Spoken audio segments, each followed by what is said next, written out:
Welcome back to Views with Hughes or Jennifer News. This is Jerome Hughes, and if you haven't done so already, go ahead and subscribe to the channel and click the bell notification so that way you will notify the future uploads and updates. So we see here that the latest in the backlash with Bud Light, we're saying that it's possible that the creative leaders may fear brands will retreat from the LGBT support after Bud Light backlash. So in other words, they could be scaling back on the agenda here. So we're not gonna go into too much detail with the article, but I'm going to give a quick recap. It says here that Bud Light sent Dylan Mulvaney, trans influencer, a custom-made beer can marketing the first year of womanhood as part of a March Madness influencer campaign. Now, after Mulvaney show off in the can on social media, the right wing, well, we can automatically see that how biased this article is. It says here the right-wing pundits called for a boycott, not just of the beer brand, but also its parent company, Anheuser-Busch InBev.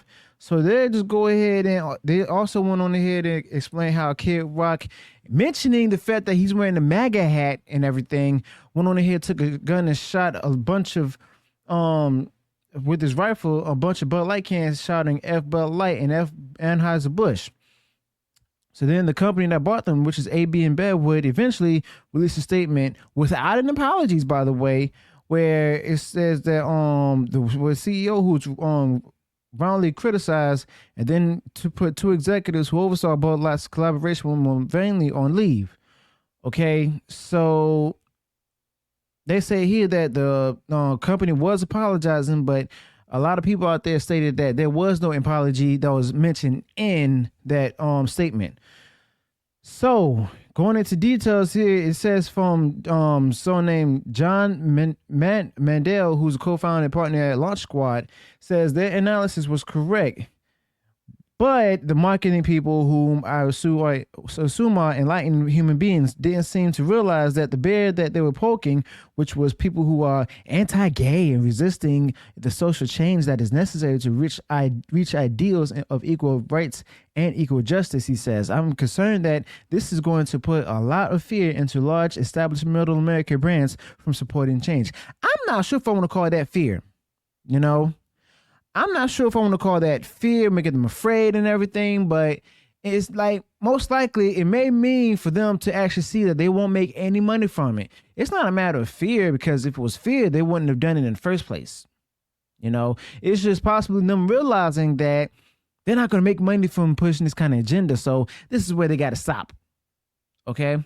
And then get back to winning back those who were the core audiences. Okay.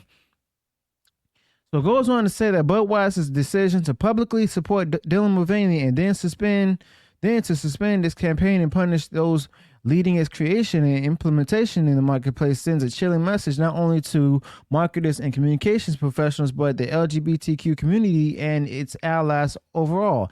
Here's the interesting thing about that. Within that community, there's a big division to the point where LGBTQ is actually split. We have LGB now rejecting T and Q. In other words, the transgender folks as well as the queer folks. Okay. So interestingly enough, there's a big split within that. All right. But that's another story for another day. But it says here that according to the CEO of one Fortune 500 company, it is incredibly disappointing and a big step backward that hurts Budweiser and others who would seek to oppose hatred and bigotry. As a former CEO of another global company with major consumer brands, other brands will certainly be more careful. Yet in doing so, they risk alienating younger audiences who don't carry the same biases. My guess is that this action will only accelerate the decline of Budweiser over time.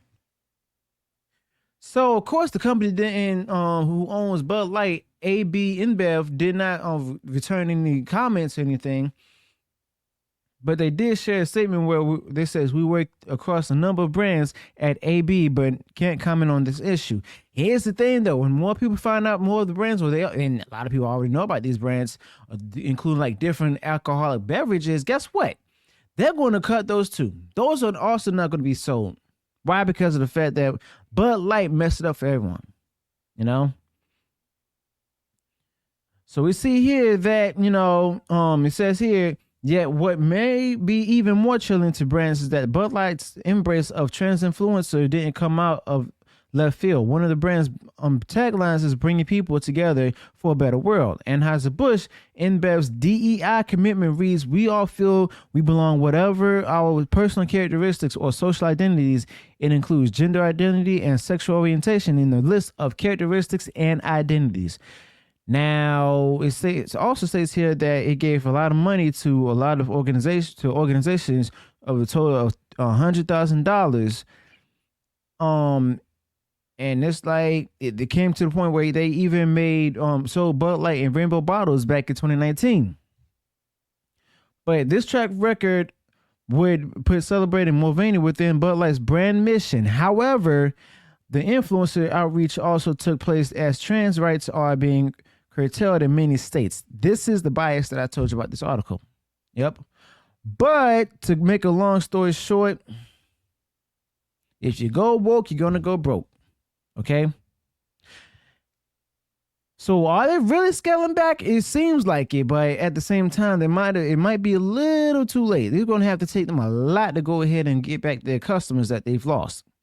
You know, it's going to take more than like that to get the customers back to the baseball games, to buy your beverages, to the bars to buy beverages, even the stores to buy your beverages once again. You know, but the damage has already been done. No apology has been made. You even have people who are coming out the union trying to go ahead and defend Bud Light, but they don't. But the core audience doesn't care about it. You know. They simply want accountability. They simply want them to stop putting politics into their brands. Okay, stay out of the political, arguments. Stay out of the political stances. Be apolitical. You know, this is for both those who are left leaning as well as right leaning. All right. But the thing is, if you want to keep your core audience, go ahead and just leave all the politics alone. You know what I'm saying? This includes several other companies, not just Bud Light or AB InBev, but a whole slew of companies that's losing money off of taking political positions as well as promoting a political agenda. So let me know your thoughts about this in the comments below. What do you think is going to happen next? Do you think that they're actually going to start scaling back in it? Or are you convinced that they're actually starting to scale back in the woke political ideology? Or do you think it's going to continue even further?